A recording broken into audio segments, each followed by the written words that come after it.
السلام علیکم ورحمۃ اللہ وبرکاتہ۔ الحمد للہ وکفا وسلام علی عبادہ الذین اصطفى، اما بعد فاعوذ باللہ من الشیطان الرجیم، بسم اللہ الرحمن الرحیم۔ هو اللہ الذی لا الہ الا هو عالم الغیب والشہادہ هو الرحمن الرحیم۔ صدق اللہ العظیم وصدق رسولہ النبی الکریم ونحن علی ذلک لمن الشاہدین والشاکرین۔ حمد و ثنا ہو اس ذات باری کے لیے جو دونوں جہاں کا رب ہے، اور درود و سلام ہو اس آقائے مدنی رحمت کائنات، فخر موجودات، امام الانبیاء، خاتم النبیین والمرسلین، رحمت للعالمین، اولین والآخرین، رحمت کل، ہادی سبل، ختم الرسل، احمد مجتبی، محمد مصطفیٰ، کالی کملی والے جناب محمد رسول اللہ صلی اللہ علیہ وسلم پر۔ ذی وقار دوستو اور معزز حضرات، دعا کیجئے کہ اللہ تعالی محض اپنی رضا اور خوشنودی کے لیے ہم سب گناہ گاروں کی حاضری قبول فرما کر ذخیرہ آخرت بنا دے۔ میرے دوستو، آج کا میرا عنوان توحید باری تعالی ہے، جو عقیدے کے لیے بنیادی حیثیت رکھتا ہے، اور اس عقیدے کے بغیر ایمان و عمل معتبر نہیں ہوتے۔ یہی عقیدہ ہمارے اور غیروں کے درمیان حد فاصل ہے۔ پوری کائنات میں کفر اور ایمان، شرک اور توحید، وحی اور عقل، عابد اور معبود، خالق اور مخلوق، رزاق اور مرزوق، ساجد اور مسجود کے درمیان جو حد فاصل ہے وہ اللہ تعالیٰ کی توحید ہے۔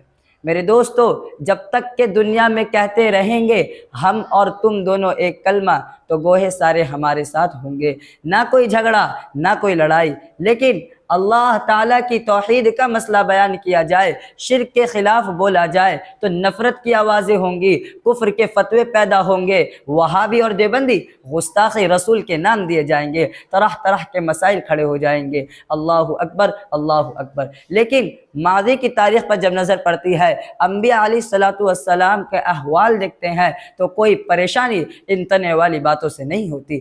اس لیے کہ جب میرے پاک پیغمبر جناب محمد عربی صلی اللہ علیہ وسلم اپنی زبان مبارک سے توحید کے ترانے سناتے تھے، قرآن مجید کے جواہر و لال بکھرتے تھے، تو ہائے ہائے کی آوازیں ہوتی تھی۔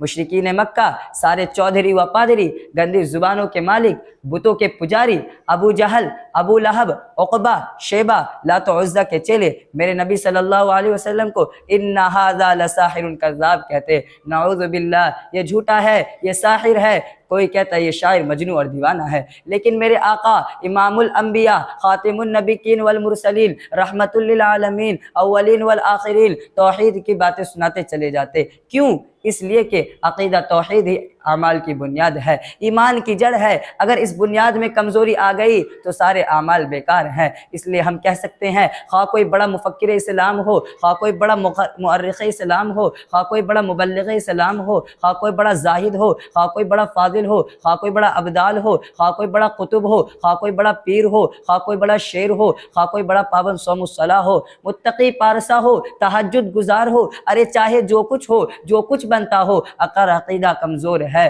عقیدے میں تذبذب ہے، تزلزل ہے، تو سارے اعمال، ساری باتیں، سارے دعوے بیکار ہے۔ پھر اگر عقیدوں میں، عقیدہ توحید میں اگر کسی طرح کی کمزوری ہے، تو یاد رکھیے ایمان کی بنیاد کمزور ہے۔ زبان سے کلمہ لا الہ الا اللہ پڑھنا بیکار ہے، اس لیے کہ انسان سے پہلے یہی قرار کرایا جاتا ہے، کلمہ لا الہ الا اللہ محمد رسول اللہ۔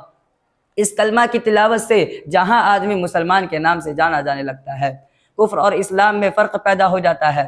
لیکن یاد رکھیے، خوب سمجھ لیجئے کہ صرف اس کلمہ کے پڑھ لینے سے انسان موحد نہیں ہو سکتا جب تک کہ اس کے تقاضوں کو پورا نہ کرے۔ میرے دوستو، اگر تقاضوں کو پورا کر لیا، شرک سے اپنے کو بچا لیا، تو پھر کامیاب ہے، ورنہ اگر غیر اللہ کو داتا مولا سمجھ لیا، خدا کی خدائی میں کسی اور کو شریک کر ڈالا، تو نہ مغفرت ہوگی نہ نجات ملے گی۔ ارشاد ربانی ہے، ان اللہ لا یغفر ان یشرک بہ، کہ مشرک دھتکار دیے جائیں گے۔ لیکن افسوس، یہ انسان جس کو اشرف المخلوقات قرار دیا گیا ہے، جس کی فضیلت و برتری سب پر غالب، وہ مانگنے پر آئے، ہاتھ پھیلانے پر آئے، مردوں اور زندوں سے، بدعتوں اور مشرکوں سے، فاسقوں اور فاجروں سے، پنڈت اور پادریوں سے، مکان اور مندروں سے، شمس اور قمر سے، آگ اور نجم سے، پیر اور مزاروں سے مانگتا پھرتا ہے۔ رب خالق دو جہاں کو چھوڑ کر در بدر پر دھکے کھاتا پھرتا ہے۔ خسرت دنیا والآخرہ، دونوں جہانوں میں ذلیل ہوتا پھرتا ہے۔ ہائے رے ہائے رے ہائے رے انسان، تیری یہ شان نہیں،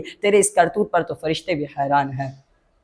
میرے دوستو، توحید کا مسئلہ ایک بڑا ہی اہم مسئلہ ہے۔ توحید پر ایمان لانے کے بعد توحید کے دائرے سے نہ ایک ذرا قدم آگے بڑھانا، نہ پیچھے گھسکانا، کیونکہ جس دور سے ہم اور آپ گزر رہے ہیں یہ بڑا ہی اہم زمانہ ہے، بڑا ہی خطرناک زمانہ ہے۔ توحید پر کہیں ظاہر سے حملہ ہو رہا ہے، کہیں باطن سے حملہ ہو رہا ہے۔ ایک حملہ جو ظاہر طور پر ہو رہا ہے اس سے ہم اور آپ باخبر ہیں، لیکن اسلام اور ایمان کا سہارا لے کر، قرآن و حدیث کا سہارا لے کر جو حملہ ہو رہا ہے یہ بڑا ہی خطرناک ہے، زہرناک ہے۔ کوئی نبی کو خدائی کا درجہ دیتے ہوئے کہتا ہے نبی حاضر و ناظر ہے، نبی عالم الغیب ہے، نبی مختار کل ہے، بے سہاروں کا سہارا ہے، ولی داتا مولا ہے، ولی اولاد دینے والا ہے، ولی شفا دینے والا ہے، ولی حاجت روا ہے، ولی مشکل کشا ہے۔ حالانکہ عقیدہ توحید یہ بتاتا ہے کہ اللہ کے مقابلے میں نبی بھی محتاج ہے، اللہ کے مقابلے میں ولی بھی محتاج ہے، اللہ کے مقابلے میں قطب بھی محتاج ہے، اللہ کے مقابلے میں نمازی بھی محتاج ہے، اللہ کے مقابلے میں پیر بھی محتاج ہے۔